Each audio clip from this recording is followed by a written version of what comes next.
મતદાનથી દૂર રહેવાની ચીમકી ઉચ્ચારી છે। પ્રાથમિક સુવિધાના પ્રશ્નો મુદ્દે લોકોએ આ વાત કરી છે કે છેલ્લા કેટલાય વર્ષોથી તેમની સોસાયટીમાં રસ્તા, ડ્રેનેજ, લાઇટ્સ સહિતની સમસ્યાઓથી લોકો પરેશાન છે। વારંવાર રજૂઆત કરવા છતાં સમસ્યાનો ઉકેલ ન આવતા હોવાનો સ્થાનિકો આક્ષેપ કરી રહ્યા છે, જેથી તેમણે હવે ચૂંટણી બહિષ્કાર કરવાનો નિર્ણય લીધો છે। લોકોએ કહ્યું છે કે જ્યાં સુધી મ્યુનિસિપલ કમિશનર સમસ્યા ઉકેલની ખાતરી નહીં આપે ત્યાં સુધી વિરોધ યથાવત રહેશે। हमारी Ranchhod park society, Arvind park society, Krishna complex, Julie park society, અમારી બધી જે સોસાયટીઓ છે એમાં પાણીનો પ્રોબ્લેમ છે, પછી આ રોડનો પ્રોબ્લેમ, ડ્રેનેજનો પ્રોબ્લેમ। વરસાદની સિઝનમાં તો ખાસ બધા રોડ પર પાણી ભરાઈ જાય, જેના લીધે મચ્છરા થાય અને ટોયલેટમાં પાણી ભરાઈ જાય ત્યારે બહુ પ્રોબ્લેમ થાય છે। અમારી માંગ પૂરી નહીં થાય તો અમે ચૂંટણીનો બહિષ્કાર કરીશું। આજથી 5 વર્ષ પહેલા વોટ લેવાનો હતો ત્યારે અમે ઇલેક્શન વાળા જે બેન હતા જે હતા એમને અમે જોયા હતા, ત્યાર પછી તો અમે કોઈને જોયા જ નથી। એટલે અમારી માંગ પૂરી થવી જોઈએ, ડ્રેનેજનો પ્રોબ્લેમ સોલ્વ થવો જોઈએ, લાઇટનો પ્રોબ્લેમ સોલ્વ થવો જોઈએ। પાણી પૂરતું મળતું નથી અમને, એવી રીતના વીજળીનો लाइट 1 साल से ट्रांसफार्मर लगा है नया, इतनी कंप्लेंट।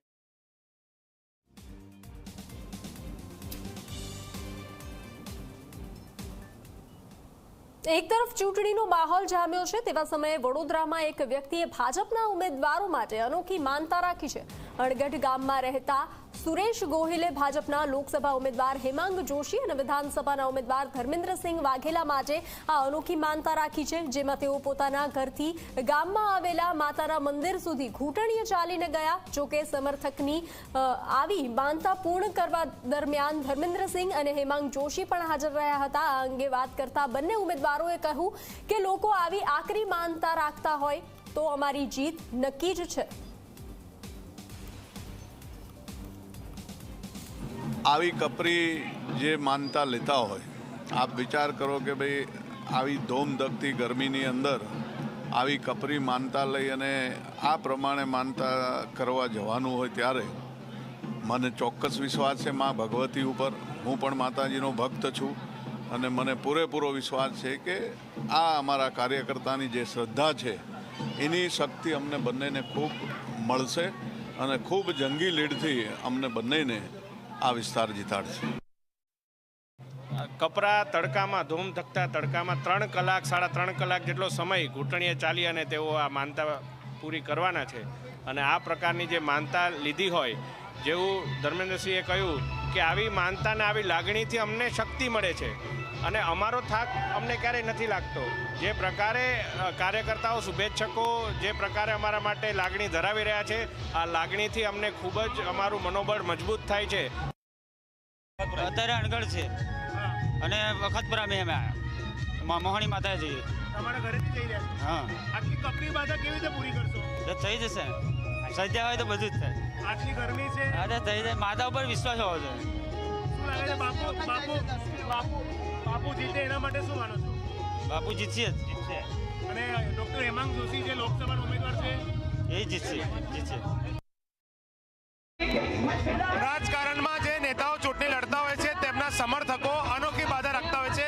આવી જ બાધા વાઘોડિયા વિધાનસભાના જે પેટા ચૂંટણી થઈ રહી છે, વડોદરા લોકસભાની જે ચૂંટણી થઈ રહી છે ત્યાં એક સમર્થક દ્વારા જે છે તે બાધા રાખવામાં આવી છે।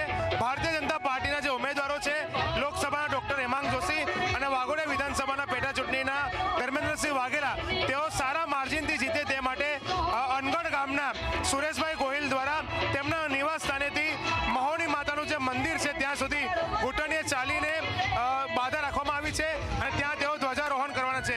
આપ જોઈ શકો છો કઈ રીતના સુરેશભાઈ ગોહિલ આટલા ધમધમતા તાપમાં કપરી બાધા તેમને રાખી છે, તેઓ ઘૂંટણીએ ચાલી રહ્યા છે। અને અહીંયા જે ઉમેદવારો છે ડોક્ટર હેમાંગ જોશી અને ધર્મેન્દ્રસિંહ વાઘેલા, તેઓ તેમના આ જે બાધા તેમને રાખી છે તે કાર્યક્રમમાં જોડાયા છે, તેમના ઉપર ફૂલોનો વરસાદ કર્યો છે અને જે રીતના આ જે સમર્થક જે છે જે બાધા રાખી છે તેઓ અત્યારે તેમની માનતા પૂરી કરી રહ્યા છે।